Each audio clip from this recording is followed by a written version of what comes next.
Bombo Business News.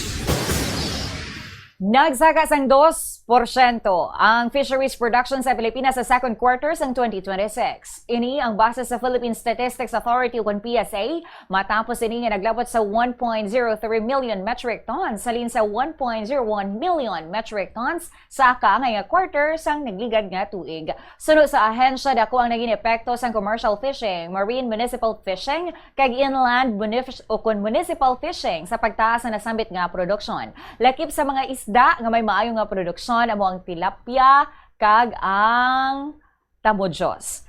Bombo Foreign Exchange Update is brought to you by Queen Bank Business Banking.